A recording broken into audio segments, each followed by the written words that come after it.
Isa pong nakakagulat na balita ang bumalot sa buong XRP Army matapos pong lumabas ang video ng Ripple Chief Legal Officer na si Ginoong Stewart Alderoty. Sa isang minuto lamang, sinabi po ni Ginoong Alderoty na hindi lang ang kaso laban kay Ripple ang binawi ng SEC, kundi pati lahat ng kaso laban po sa iba pang mga crypto companies sa United States. Ang pahayag na ito ay nagbigay po ng matinding excitement sa community at maaring magmarka ng bagong direksyon para sa buong crypto industry sa Amerika. Kaya ayan po ang siyang ating pag-uusapan sa video na ito, pero bago po tayo magpatuloy ay pakibasa na lamang po muna ang disclaimer dito po sa ibaba ng ating screen. Ayan, ano nga ba ang laman ng video ni Ginoong Stewart Alderoty? Ayan, check po natin yung tweet or post ni Jack the Rippler dito. Sabi niya, breaking, Ripple lawyer Stewart Alderoty says the SEC drop every case against every crypto company in the United States. Yan, panoorin po natin yung aktual na video rito. Ayan, nagbabuffer po siya kaya restart lamang po natin.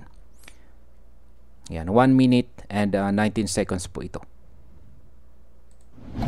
Hi, this is Stu Alderoty and this is Crypto in a Minute. So why did the SEC drop its appeal against Ripple? I think the real question is, why did they bring the case at all? The SEC has not only dropped its appeal against Ripple, they've now dropped every case against every crypto company in the United States. Why? Because the SEC has now admitted what we've always been saying, that you can't bring enforcement actions for violating the law without first explaining what the law is, and we never had clear laws, rules, and regulations regarding crypto in this country. So we're going to clean up the mess, we're going to get out of the courtroom, we're going to get back to running business, and we're going to now press forward working with Congress to get smart crypto regulation in place that protects consumers, that protects the integrity of the market, that keeps bad actors out, and most importantly, allows the innovation to flourish. Ayan, paliwanag po natin kung ano yung kanyang mga sinabi rito. Ayan. Sa kanyang maikling pahayag na ito, sinabi po ni Ginoong Alderoty na halos 6 na taon or 6 years na kanyang buhay laban kontra sa SEC ay kanyang pinagsama sa loob lamang ng 60 seconds. Binanggit niya na ang SEC ay umatras na hindi lang sa kaso laban kay Ripple kundi sa lahat ng kaso laban sa crypto firms sa US. Para sa maraming tao, ito ay isang malinaw na senyales na nakikita ng SEC na mahirap ipagpatuloy ang enforcement actions kapag wala ng malinaw na batas na naggagabay. Kaya sa market impact, para kay XRP at sa ibang mga tokens, ang balitang ito ay maaari pong magbigay ng renewed confidence sa mga investors. Kapag nawala po ang banta ng legal na kaso, mas lumalaki ang posibilidad na dumami ang institutional investors na papasok.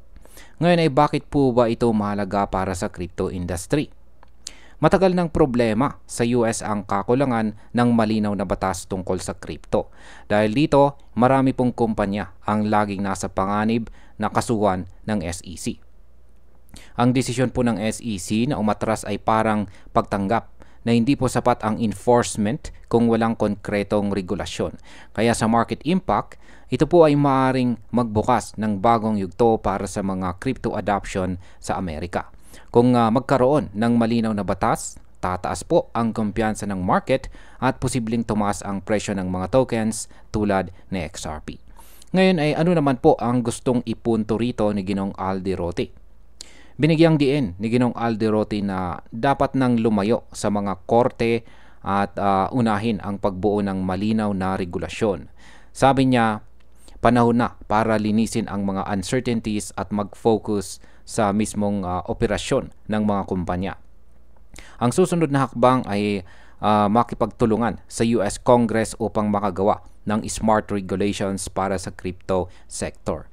Kaya sa market impact, ang paglipat mula sa legal battle patungo sa legislative collaboration ay favorable sa market.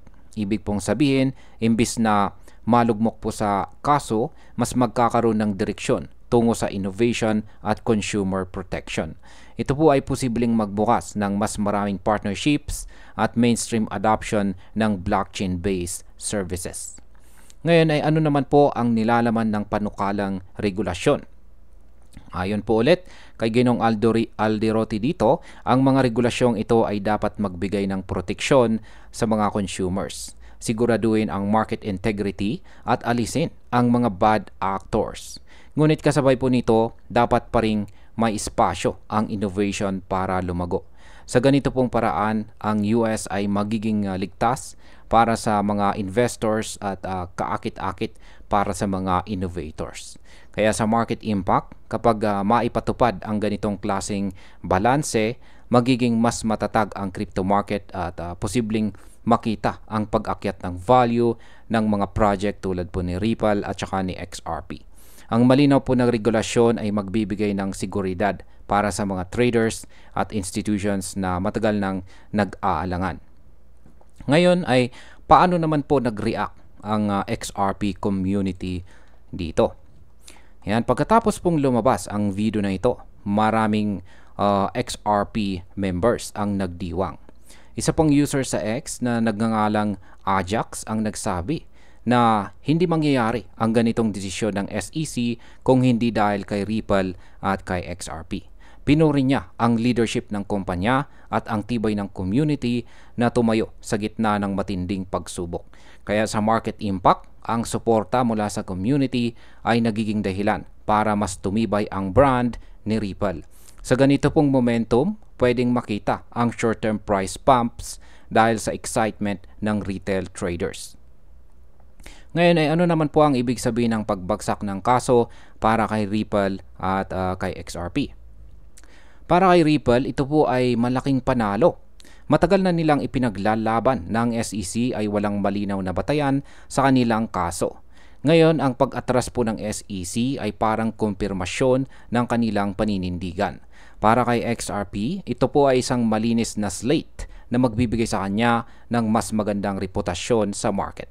Kaya sa market impact, ang pagkawala ng legal uncertainty ay maaari pong magbigay ng long-term bullish outlook kay XRP. Hindi lang ito tungkol sa presyo, kundi pati na rin sa kanyang role bilang isang pangunahing player sa cross-border payments. Ngayon ay ano naman po ang susunod na hakbang para sa industriya? Ngayon na umatras na po ang SEC, inaasahan na ang atensyon ay mapupunta po sa paggawa ng formal crypto regulations. Magiging mahalaga po ang papel ng Congress sa pagbuo ng mga batas na babalanse sa proteksyon at saka innovation. Para po sa mga kumpanya tulad ni Ripple, ito ang pagkakataon para maging aktibo sa paghubog ng regulasyon at mas mapalawak ang kanilang operasyon. Kaya sa market impact, ang transition po na ito ay maaaring magbigay ng mas stable na environment para sa lahat ng cryptos at mag-alis ng fear, uncertainty, and doubt na matagal nang pumipigil sa paglago ng market. At bilang panghuli, para po sa akin, ang pahayag ni Ginong Stuart Alderoty ay isang napakahalagang turning point. Hindi lang ito panalo para kay Ripple at kay XRP, kundi para sa buong crypto industry sa US. Kapag nawala po ang banta ng kaso, mas magiging bukas ang pinto para sa innovation at saka adoption. Ang susunod na laban ay hindi na sa korte, kundi sa paggawa ng malinaw at patas na regulasyon. Kaya sa aking opinyon, ito po ay isang game changer. Ang desisyon po ng SEC na umatras ay maaaring magbigay ng bagong sigla sa market. Para po sa mga XRP holders at sa buong crypto community, ito ay isang yugto ng pag-asa at pagkakataon. Kung tama po ang pagkakagawa ng regulasyon, posibleng makita natin ang isang mas matibay at mas mature na crypto ecosystem sa loob ng Amerika. At ayan, hanggang dito na lamang po tayo sa video na ito mga ka-crypto. Marami pong salamat sa panonood. Ingat po tayo lagi at God bless po sa ating lahat.